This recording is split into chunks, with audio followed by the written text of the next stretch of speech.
Everhard. Battle royal raged, and the ministers grew red-faced and excited, especially at the moments when Ernest called them romantic philosophers, shadow projectors, and similar things. And always he checked them back to facts. The fact, man, the irrefragable fact, he would proclaim triumphantly when he had brought one of them a cropper. He bristled with facts. He tripped them up with facts, ambuscaded them with facts, bombarded them with broadsides of facts. "You seem to worship at the shrine of fact," Dr. Hammerfield taunted him. "There is no God but fact, and Mr. Everhard is its prophet," Dr. Ballingford paraphrased. Ernest smilingly acquiesced. "I'm like the man from Texas," he said.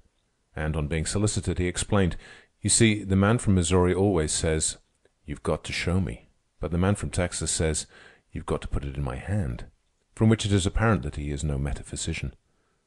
Another time, when Ernest had just said that the metaphysical philosophers could never stand the test of truth, Dr. Hammerfield suddenly demanded, "What is the test of truth, young man?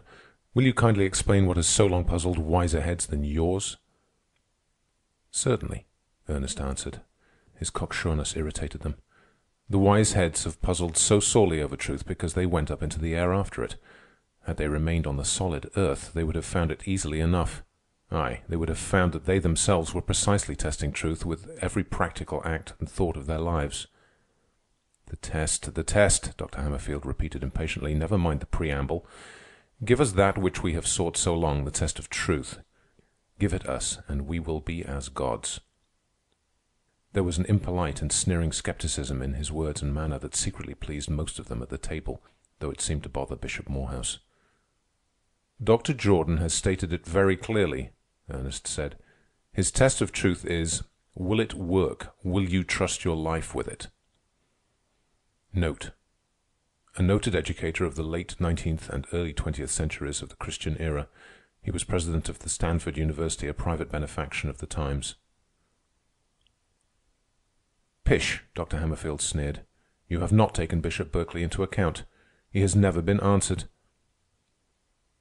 Note: an idealistic monist who long puzzled the philosophers of that time with his denial of the existence of matter, but whose clever argument was finally demolished when the new empiric facts of science were philosophically generalized. "The noblest metaphysician of them all," Ernest laughed. "But your example is unfortunate, as Berkeley himself attested his metaphysics didn't work." Dr. Hammerfield was angry, righteously angry. It was as though he had caught Ernest in a theft or a lie. "Young man," he trumpeted, "that statement is on a par with all you have uttered tonight. It is a base and unwarranted assumption." "I'm quite crushed," Ernest murmured meekly. "Only I don't know what hit me. You'll have to put it in my hand, Doctor." I will," Dr. Hammerfield spluttered. "How do you know? You do not know that Bishop Berkeley attested that his metaphysics did not work. You have no proof. Young man, they have always worked."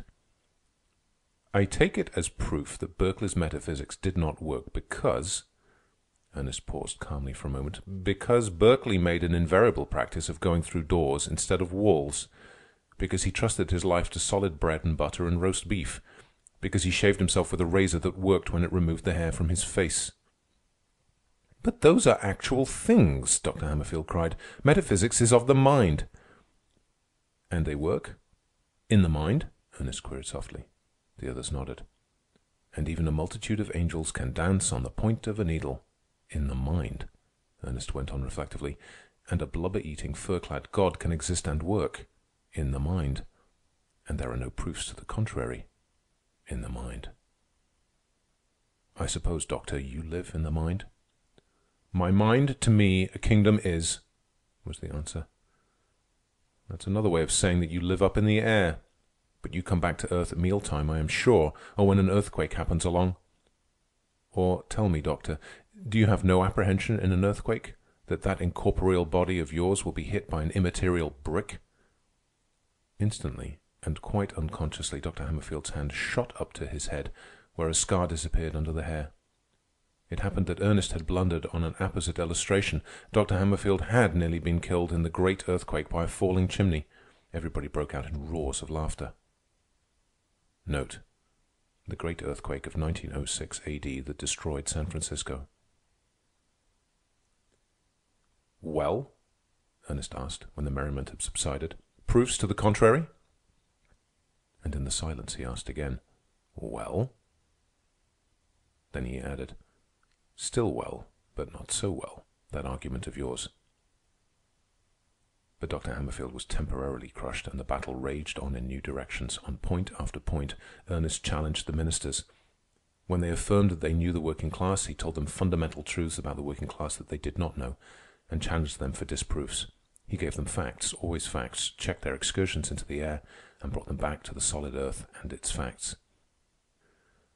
How the scene comes back to me. I can hear him now with that war note in his voice, flaying them with his facts, each fact a lash that stung and stung again.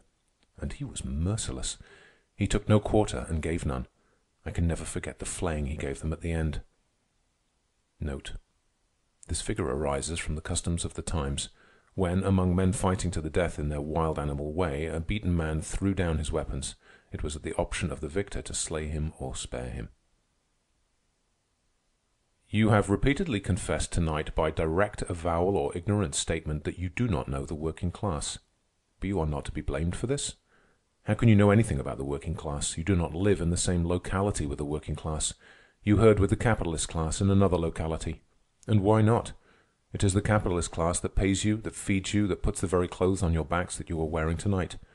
And in return, you preach to your employers the brand of metaphysics that are especially acceptable to them. And the especially acceptable brands are acceptable because they do not menace the established order of society. Here there was a stir of dissent around the table. "Oh, I'm not challenging your sincerity," Ernest continued. "You are sincere. You preach what you believe. There lies your strength and your value to the capitalist class.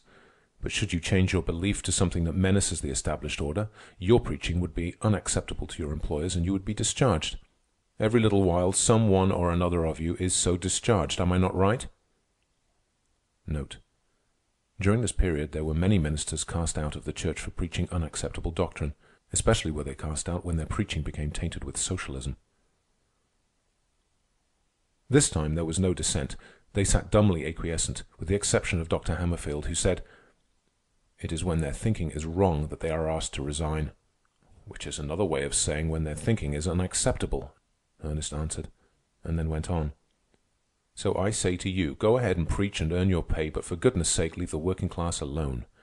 You belong in the enemy's camp. You have nothing in common with the working class. Your hands are soft with the work others have performed for you. Your stomachs are round with the plenitude of eating." Here Dr. Ballingford winced, and every eye glanced at his prodigious girth. It was said he had not seen his own feet in years. "And your minds are filled with doctrines that are buttresses of the established order. You are as much mercenaries, sincere mercenaries, I grant, as were the men of the Swiss Guard. Be true to your salt and your hire. Guard with your preaching the interests of your employers, but do not come down to the working class and serve as false leaders. You cannot honestly be in the two camps at once. The working class has done without you. Believe me, the working class will continue to do without you. And, furthermore, the working class can do better without you than with you." Note: the hired foreign palace guards of Louis XIV, a king of France that was beheaded by his people. End of Chapter 1. Recording by Matt Saw, Montreal, mattsaw.org.